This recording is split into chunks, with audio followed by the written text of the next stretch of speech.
Opa, com André. Vou continuar a filosofia dos grandes mestres pop em continuação. Estes gurus da ficção lutam, protegem e acima de tudo ensinam o que você não sabia e que estes ensinamentos têm base em correntes de pensamento do mundo real.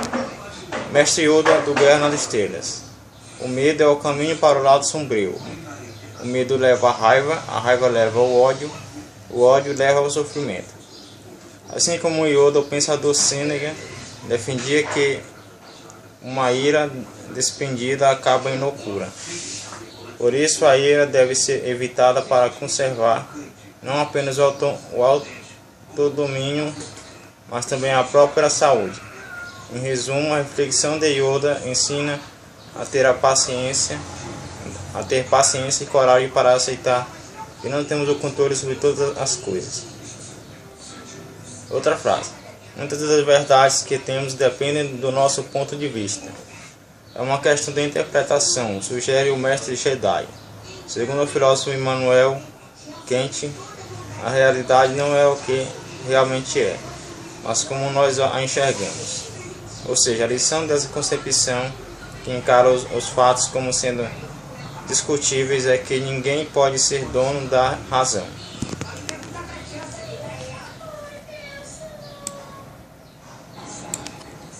Que a força esteja com você. Mencionada desde o primeiro Star Wars, a força é um poder metafísico que envolve e liga todas as coisas vivas e a energia pura. Seu conceito é sempre ao princípio Yin e Yang, de polos opostos que equilibram o universo. Os filmes dos lados claro e escuro. A força auxiliou a ambos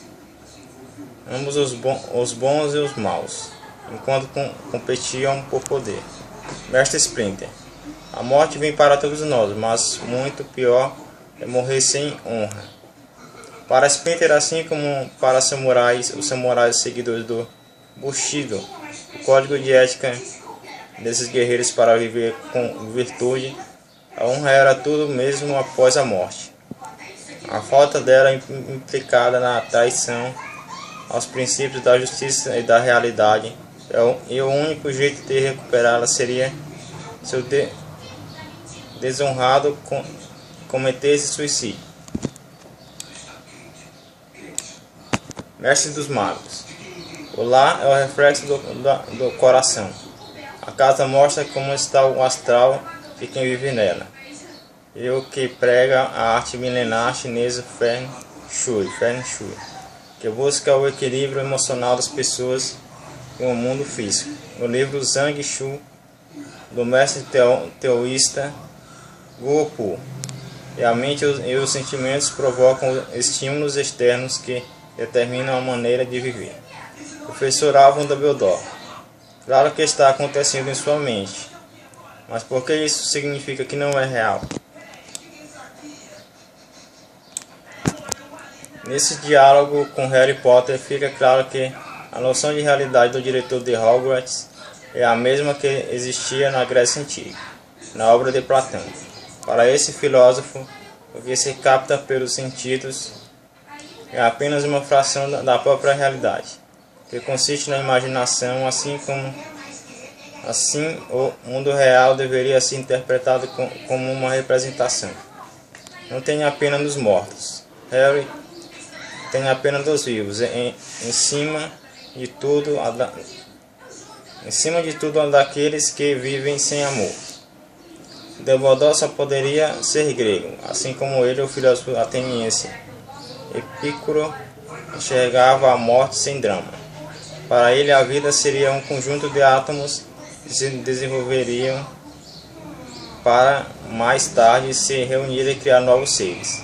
Já Platão considerava a vida sem amor uma existência vazia e sem plenitude de espírito.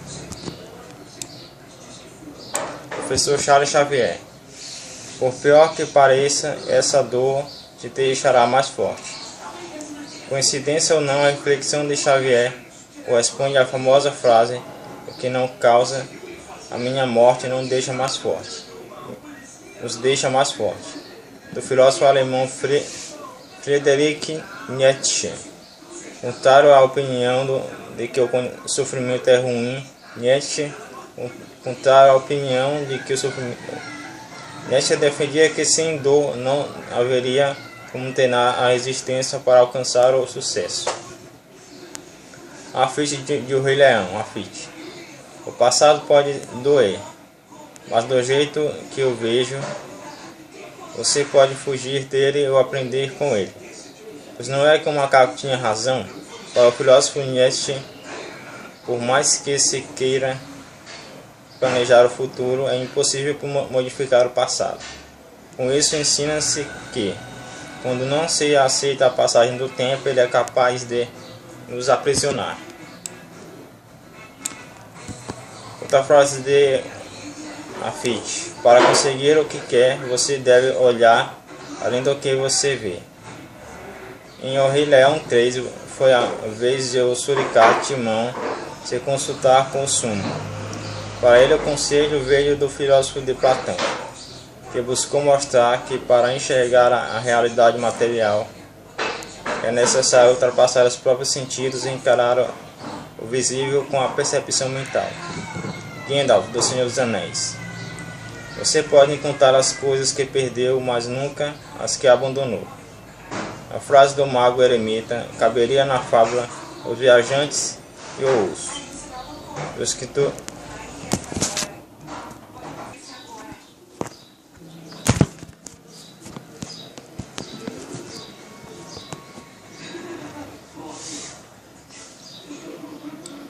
escritor da Grécia Antiga, Esopo. Nela, o abandono é retratado como uma prova para se testar a sinceridade e a amizade. O motivo? Para ele, quando alguém que está junto se perde pelo caminho, a solidão é superável. Mas quando uns aos outros se abandonam, na verdade, abandonam a si mesmos. Quem age com indiferença não deve se surpreender se os outros o esquecem.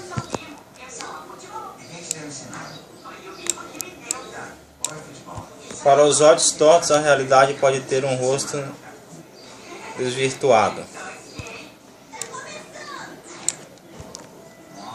O filósofo irlandês George Berkeley desenvolveu uma reflexão que afirma que todo conhecimento provém dos sentidos. Assim, a existência das coisas nada mais é do que a percepção que se tem dessa existência. Então, toda a realidade material restringe-se à ideia que se faz das coisas, sejam elas boas ou más. A jornada não acaba aqui. A morte é apenas um outro caminho. Segundo o Papa Francisco, seguidor da filosofia de Santo Agostinho, se a morte for entendida como o fim de tudo, transforma-se em ameaça. Afeta qualquer sonho e qualquer perspectiva.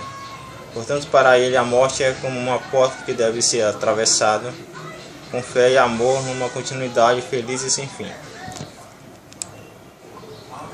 Sr. Miyagi: para uma pessoa sem perdão no coração, viver é pior que morrer. Evite o inimigo de outra maneira. Segundo o filósofo Jean Paul Sartre, perdoar é cessar de odiar, em vez de anular ou apagar a ofensa cometida. Sendo assim, o perdão emerge como a possibilidade de romper o processo de mágoa.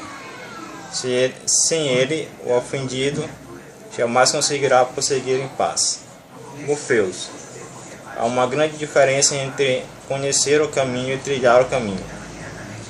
Um ajuda a ganhar a vida, o outro a construí-la. O filósofo chinês Lin Yutang afirmava que o conhecimento está ligado diretamente à percepção, pois se trata de tudo aquilo que recebemos do mundo exterior para dentro de nós.